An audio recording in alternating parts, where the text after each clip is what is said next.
Hello friends, good morning. This is Roman. Welcome to my Technical Bodo YouTube channel. खुलुमबाय लोगोफोर आंनि मुङा Ramen technical बड YouTube चेनेलाव गासैखौबो बरायबाय।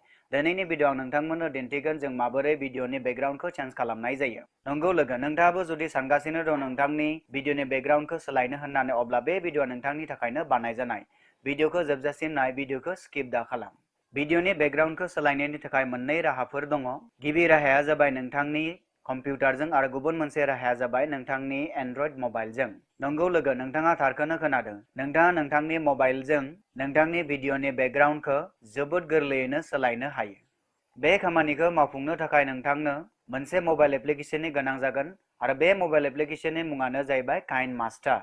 काइनमास्टारा जाबाय आथिखालाव सोलिनाय बयनिख्रुइबो साबसिन भिडियो एडिटिं मबाइल एप्लिकेशन। बेखौ नोंथाङा प्ले स्टोराव मोनगोन। प्ले स्टोराव थांनानै नोंथाङा बेखौ डाउनलड आरो इनस्टल खालामनानै ला। बेनि अनगायैबो नोंथांनि भिडियोआ ग्रीन कालार बेकग्राउन्डजों शुट खालामनाय जानो नांगोन। बेनि जाहोना जाबाय ग्रीन कालारा बयनिख्रुइबो गोरलैयै रिमुभ खालामनो हानाय कालार। बेनिखायनो हलिउड आरो बलिउडफोराव भिडियोफोरखौ ग्रीन कालार बेकग्राउन्डजों शुट खालामनाय जों नुनो मोनो। जेखि जादोआ, जागायनायनि आगोल आं नोंथांनो मोनसे खोथा फोरमायनो नागिरो। नोंथाङा जुदि आंनि चेनेलखौ दासिमबो साबस्क्राइब खालामाखै अब्ला गोजा सोदोबजों लिरनाय साबस्क्राइब सोदोबाव थुनानै हो आरो लोगोसे बेल आइकनाव थुनानै हो जाहाथे आंनि गोदान भिडियोनि नटिफिकेशना नोंथांनिसिम मोनहैबाय थायो। तो फैदो लोगोफोर जों जागायदोनि। Let's get started.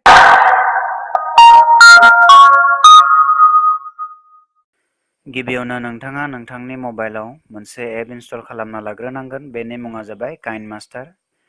आङो काइनमास्टारखौ इनस्टल खालामनानै लाखाबाय। नोंथाङा नैबे आंनि मबाइलनि स्क्रिनाव नुनो मोनदों, बे जाबाय काइनमास्टार। नोंथाङा जुदि इनस्टल खालामाखैबा नैबे प्ले स्टोराव थांनानै बेखौ गिबियावनो डाउनलड खालामना लाग्रो। अब्ला जों काइनमास्टारखौ खुलिनि।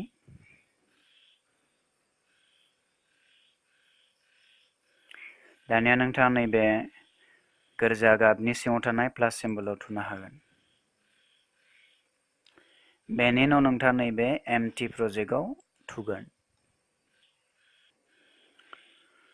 अब्ला जों काइनमास्टारनि एडिटिं टुलनि इन्टारफेसआव मोनफैबाय। बे जाबाय काइनमास्टारनि इन्टारफेस। नोंथाङा जेबो गिनो नाङा, जोबोद सिम्पल। नोंथाङा भिडियोखौ जोबजासिम नाय। गिबियाव नोंथाङा नैबे आगदा खनायाव नुनो मोनदों मेडिया। नोंथाङा नैबे मेडियायाव थुना होगोन। नोंथाङा गिबियावनो नोंथाङा बेकग्राउन्ड सायख'नो नांगोन। नोंथाङा बेकग्राउन्डखौ होनो थाखाय नैबे खायसे बेकग्राउन्ड नैबेयाव दङ, बेयाव थुनानै नोंथाङा बेयाव खायसे कालारफोर दङ। बे कालारनि जायखिजाया मोनसे नोंथाङा सायख'नो हायो।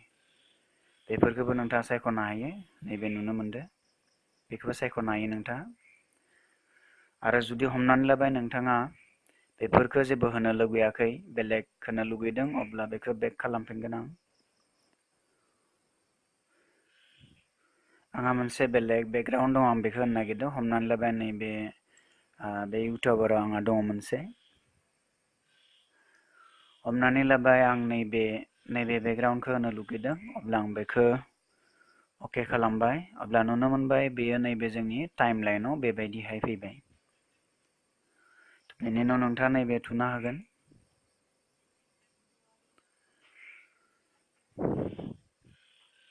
अके, दानिया नोंथाङा नैबे सिंनि नैबेयाव थुगोन। अब्ला जोंनि टाइमलाइनाव मा जागोन, गिबि स्टार्टिंनिफ्राय बेयो फैफिनगोन। दानिया नोंथाङा मा खालामगोन, नोंथांनि भिडियोखौ लाबगोन। तो लाबनो थाखाय नैबे लेयाराव थुगोन। बेनि उनाव मेडियायाव थुगोन। दानिया नोंथांनि जायखिजाया भिडियो, नोंथाङा जाय भिडियोनि बेकग्राउन्ड कालारखौ चेन्ज खालामनो लुगैदों बेखौ नोंथाङा सिलेक्ट खालामगोन। हमना लाबाय आंनिया नैबेयाव मोनसे भिडियो दङ। अके, अब्ला नैबे भिडियोखौ आङो सिलेक्ट खालामबाय। दानिया आं बेखौ बोफ्लावगोन, कमप्लिटलि बोफ्लावनानै हो नोंथाङा। बेबायदि होबाय आङो। अब्ला नाय, बे टाइमलाइनाव बेबायदिहाय फैबाय। तो बे भिडियोखौ आं मबाइलजों शुट खालामदोंमोन आरो बेनि बेकग्राउन्डआ आंनिया ग्रीन कालारमोन।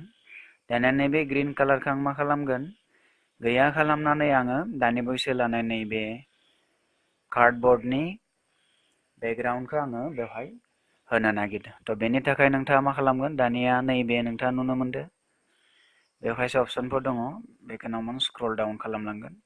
दा नोंथाङा नैबे नुनो मोनगोन नैबे अपसन क्रमा की बेयाव थुगोन।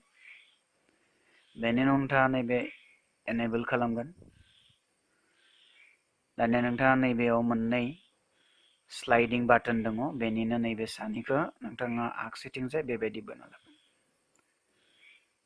नाय जेब्ला बोना लागोन अब्ला नोंथांनि नैबे सावगारिया, बे आंनि सावगारिया गुफुर जागोन आरो नैबे बेकग्राउन्डआ नमान गुफुरहां जागोन। नोंथाङा गोसोआव लाखि नैबेखौल'सो अनलि गुफुर खालामजोबनांगौ, बेकग्राउन्डखौ बारा गुफुर खालामनो नाङा। थ' बेखायनो नोंथाङा बेखौ अलपमान मिलायना बोबानो जाबाय। नाय बेबायदि होयोब्ला बियो टटेलि गुफुर जादों, बेबायदि जानो मोना। थ' बेखायनो नमान बोफिनबाय आङो। अके, थ' आं हमनानै लाबाय बेसेयाव दोनबाय।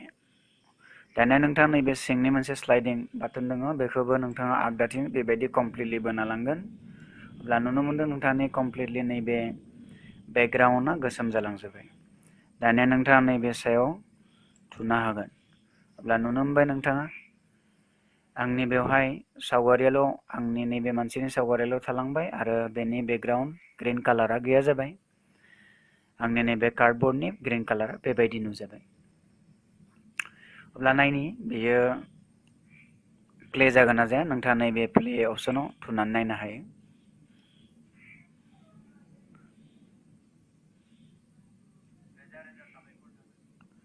अब्ला नुनो मोनदो बेयो प्ले बायदि प्ले जादों। दानिया आं नैबे सिंनि भिडिअ क्लिक खालामगोन। खालामना आं बेखौ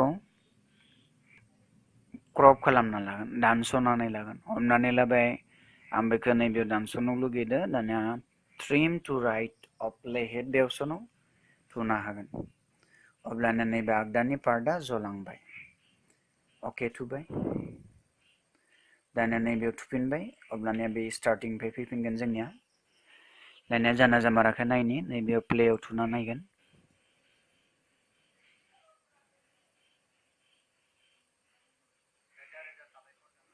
अब्ला नुनो मोनदो बे जोंनिया मा जादों, खामानि होदों। दानिया जों मा खालामगोन, नैबे सायाव थानाय नै सिम्बल, बेयाव एक्सपर्ट सिम्बल, एक्सपर्टआव थुनानै होगोन। अके, दानि बैसो जोङो बानायनाय प्रजेक्टआ जोंनिया नैबेमोन। थ' बे प्रजेक्टखौ जों थुगोन। बेनि उनाव नोंथाङा नैबे सिम्बल, शेयारिं सिम्बल दङ, बेयाव थुगोन। बेनि उनाव नोंथाङा नैबे नुनो मोनो सिङाव एक्सपर्ट दङ, बे एक्सपर्टआव थुना होगोन। अब्ला बे एक्सपर्ट जानो सुरु खालामगोन। थ' बे एक्सपर्ट जाबाय। दानिया जोङो नैबे नुदों नोंथाङा, बेखौ बेक खालामफिनगोन जोङो। अब्ला आं बेखौबो बेक खालामफिनबाय, एगेन बेक खालामफिनबाय। दानिया जोङो दानि बैसो काइन मास्टाराव बानायनाय भिडिअखौ जों नायनि, जाना जामाराखै, बेनि थाखाय आं गेलारियाव थांबाय। थ' नैबेमोन जोंनि दानि बैसो बानायनाय भिडिअआ, दानि बैसो एडिट खालामनाय भिडिअ बेमोन। दानिया जों बेवहाय क्लिक खालामनो हागोन।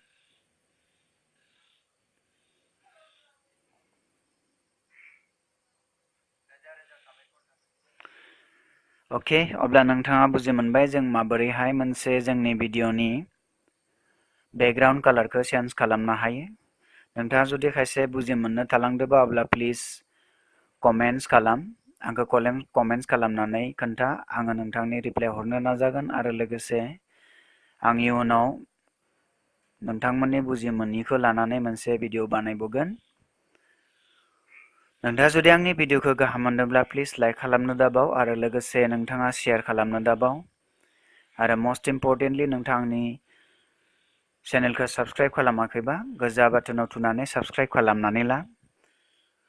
उननि भिडिअ लोगो मोननायनि मिजिंजों दिनै आं भिडिअखौ एसेबां फोजोबनाय जाबाय। Thank you, have a nice day.